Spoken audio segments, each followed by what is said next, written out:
credible, and there was no corroborating evidence that was admitted at this hearing to support the testimony of Mr. Ford. Therefore, count 4 armed robbery is dismissed to all defendants. Right at the start, Mr. Moore waives his preliminary examination, meaning the prosecutor doesn't have to prove probable cause today. That's a calculated move, sending him straight to Third Circuit Court. Serious charges are looming. Stay locked in. Subscribe for more dramatic courtroom breakdowns and real legal analysis. Marco Moore. Can I get your appearance, counsel? Marco Moore to my right, Your Honor. Good morning. Good afternoon. Good afternoon. And sir, can you tell me your first and last name? Marco Moore. All right, so it's a time and date set for the preliminary examination today. It's my understanding the exam is being waived. Yes, Your Honor. I believe the prosecutor should have signed off. She did. Spoke about it off the record, but yes. Okay. That is our understanding. Can I voir dire your client real briefly?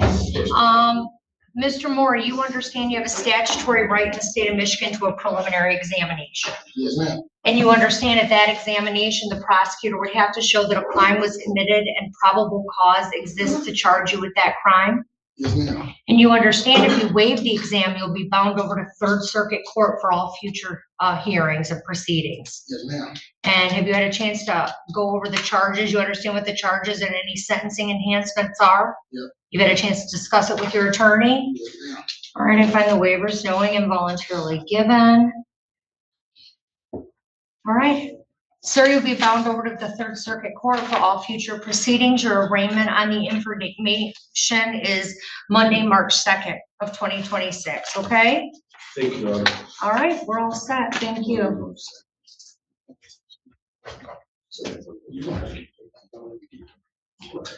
All right, man, you ready? Okay, so This way. I appreciate you. Yeah, I'll call it. I'm gonna take it back. What do you want me to do? And I rigged in, I need the, Thank you. Thank you. I just, yes, it's not written up in the file, so I need her to come in and tell me what it is. Your Honor, it was great seeing you. It was good to see you too. I'll see you around. You will. Thank Good, you. thank you. What do you have today? Good afternoon. Good afternoon. I have Mr. LaShawn Williams. Is he in custody or in out? custody, and Ms. Tabitha Farmer. She was scheduled for 1:30 and Williams was scheduled for 1. Okay, And we're holding on both. holding on both. Okay, Mr. Cripps, you have your client with you? Sure do, Judge. They're both in the hallway. Okay.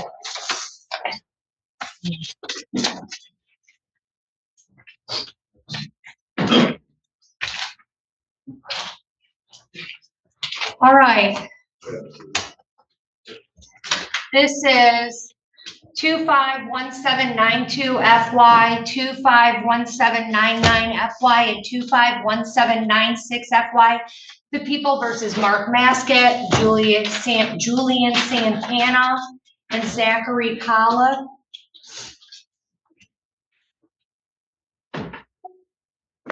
You go first, Mr. Gozzi. Sure. Eric Gozzi on behalf of Mr. Mascot.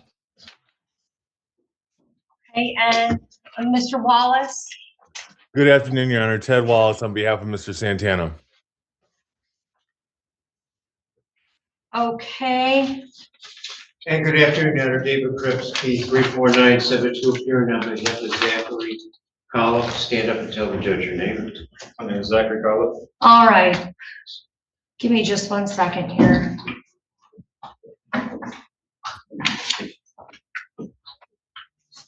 All right, so we're back. I did have a chance this weekend to review the exhibits as well as my notes on the testimony relating to the 3 defendants. Can I get your appearance, Ms. Yes, Soul? Donna Sol on behalf of the People, P 7439. Okay, so I heard from Sol Perez.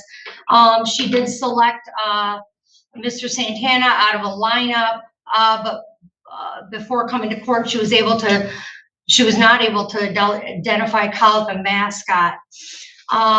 She testified she did see 4 men in a Tesla, and she did testify that she saw Santana with a firearm.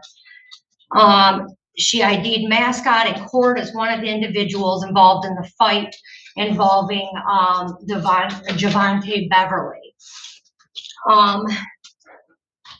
I heard from Dominic Nino. He testified he was too intoxicated to ID anyone, but he did see a gun outside of the window of the Tesla. He testified 2 to 3 men assaulted him ran out of the Tesla.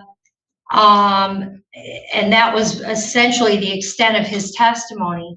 Then I heard from Ford, a cooperating co-defendant on this case, and he did ID the defendants as the parties that were present that night.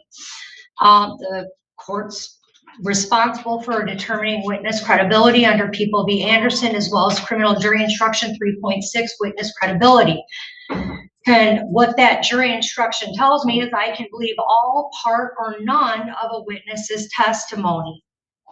For part of the testimony from Mr. Ford, I have eyes, and it was clear that the 4 people before me were in fact those that were present on the night of the incident. The Tesla video showed each of them clearly at the scene on that date. And it also showed that each of them were wearing distinctive clothing on that date.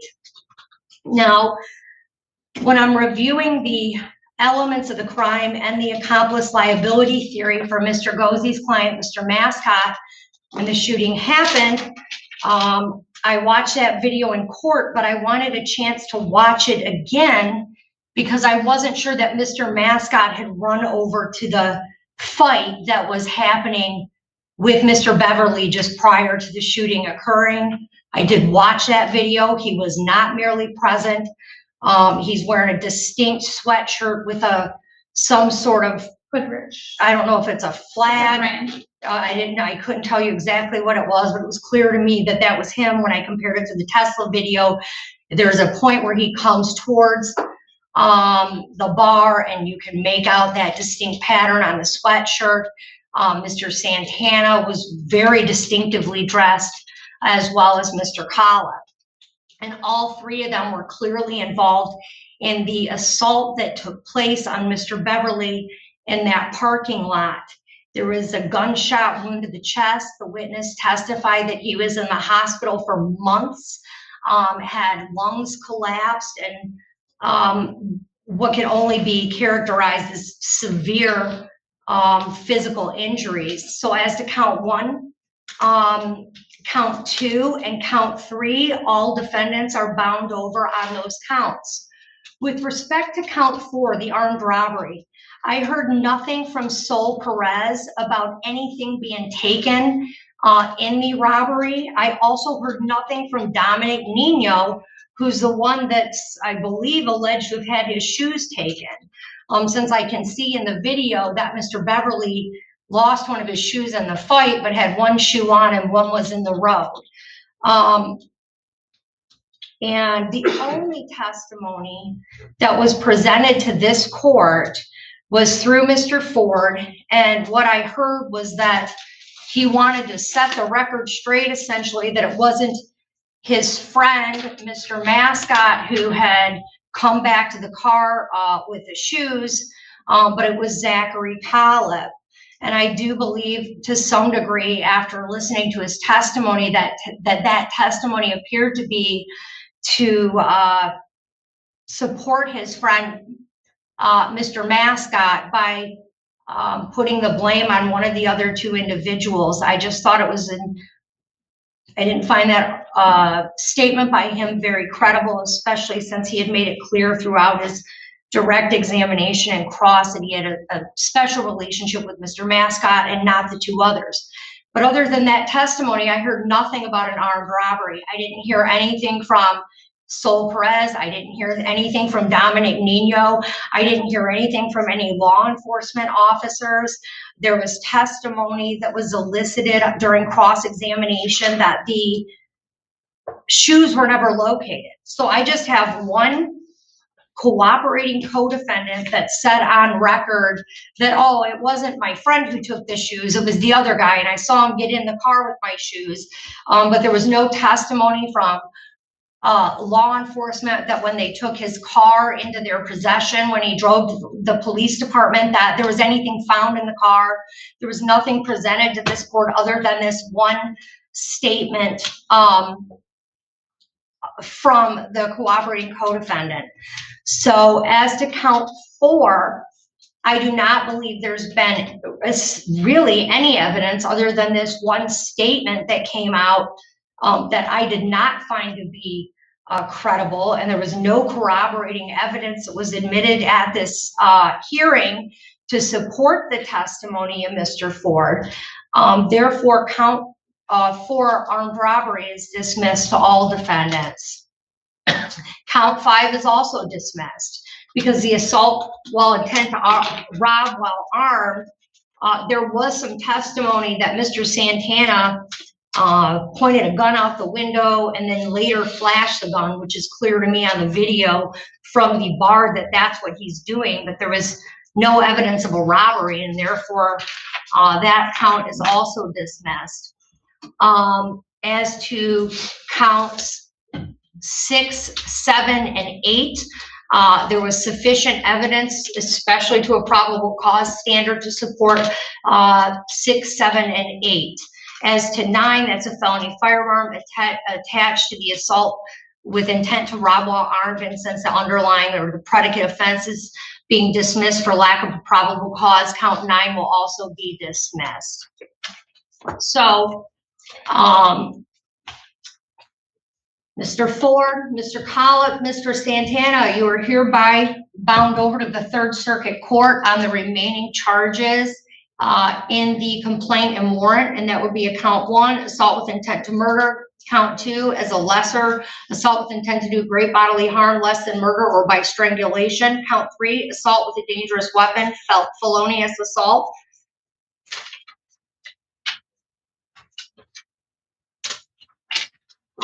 Count 6 felony firearms, count 7 felony firearm, count 8 felony firearm, and those 3 charges specifically go to Mr. Santana. The arraignment on the information date for Mr. Mascot and Mr. Collop is it next week? They're in the files. Oh, they're in the files? Sorry.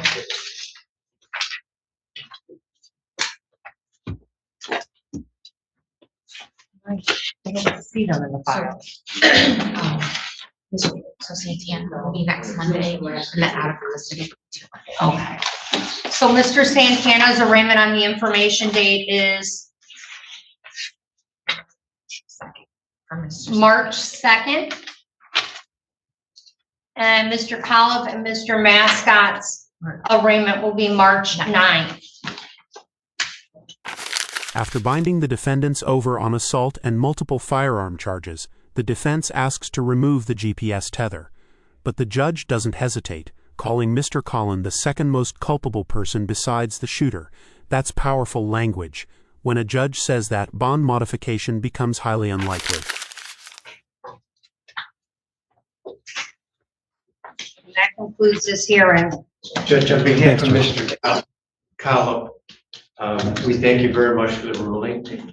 Secondly, my client was asking you to consider a deletion of the GPS tether as a condition upon he posted a $100,000 10% bond. He's working full time. He promised not to have any contact with any of the complainants as originally ordered by you. And I would strongly object to that given these charges, Judge. Mr. Collop, I watched those videos. You're the second most culpable person there. You are the second most responsible other than the shooter. I'm not inclined to modify bond at all. Try downtown, but Thank you for considering it. Yep. Anything else? No, not on behalf of Mr. Collop. Thank you. Anything else? Nothing else, Judge. Thank you. No, Your Honor, thank you. All right, You're we're all set. Thank you, Judge. Thank you. And just so I can send the correct amended information, you're binding over on all counts except 4, 5, and 9. And 9. Yeah. Okay, I'm gonna amend that and send it over to your clerk. And then I'm ready to start on an exam for John Alter, if you're ready, Judge. All right, give me just 1 second. I can fill out these forms. Oh, we can do written without record. Yes, absolutely. I thought maybe it was my quote. No. You're just too quiet back there. Yeah, we can put that on record real quick, but I have to, if I don't fill out these forms now, they'll send them back off and I'll make everyone 1, 5, 6.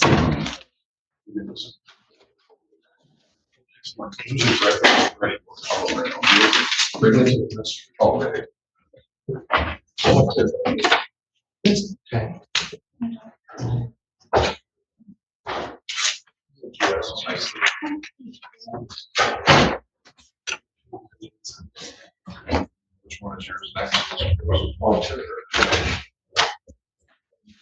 Are you baked too? Just a second. Yeah, well, that's enough.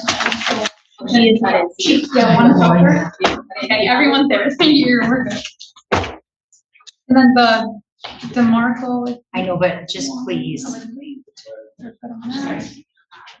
counts 1, 2, and 3. I'm just 1, 2, and 3.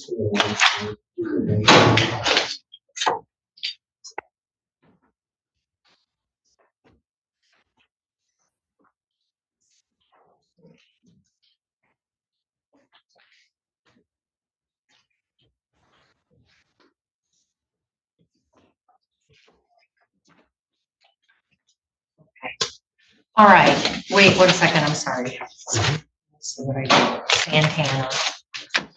Yeah, all right, I'm rigged in. This is 252153 SM, the People versus James Rigdon.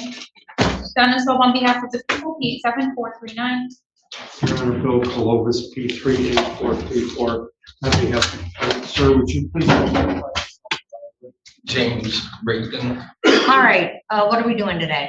Judge, today, opposing counsel is gonna be making good use of the offer I made upon speaking with the complaining witness in this case and his guardian. His main concern is that his father get some help. He's actually leaving the victim is leaving the state of Michigan with his mom. They're moving away. His goal is that his dad would get some help out of this.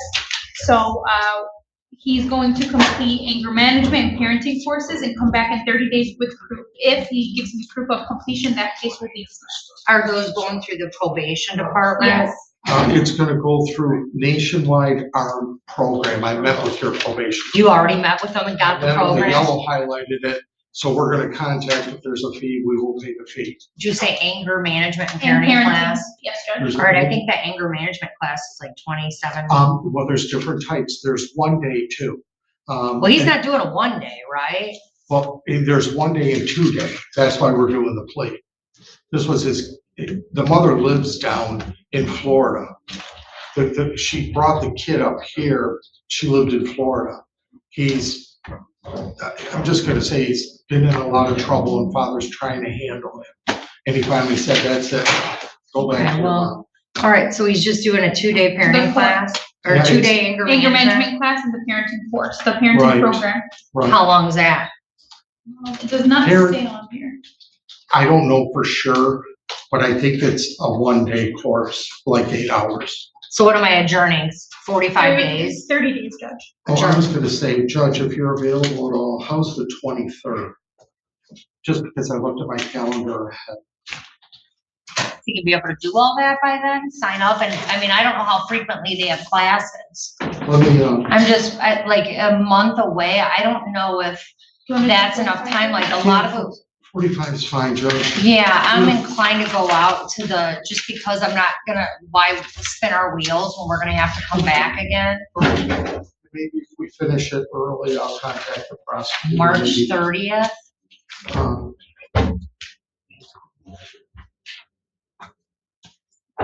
That gives them at least 5 weeks. I can do March 30th, or I can do April, we're closed probably for, I don't know if we're closed that day. or not. We're closed the 3rd. We're open. We're closed, we could do the 6th? I was gonna say March is bad, I'm in Tawas. Well, you wanna do April 6th? I mean, that's April, what date? 6. Yeah, sure, that sounds good, April 6th. return for 6 at 8:30 a.m. Okay, I mean, if it's just going to be a dismissal, if he's complied, let's get it done early in the morning. I'm sorry, Judge, was that Zoom or in person? Zoom is fine. Okay, great. Yeah, I mean, and if you two resolve it sooner, she can come in and put the dismissal on if you provide her the paperwork. Absolutely. Sounds real good. All right, great. All right, thanks, Judge. That frees up at least one case on Friday. Is this a trial for Correct. Friday? So that trial's not going on Friday. We don't have trial now? Yeah. And Okay, I saw your clerk smile earlier when I told her that. well, you know, every day is an adventure, so, okay, good. You're all set, thank you. So now we're ready on a preliminary examination. And what's the client? what's the John defendant? Alter.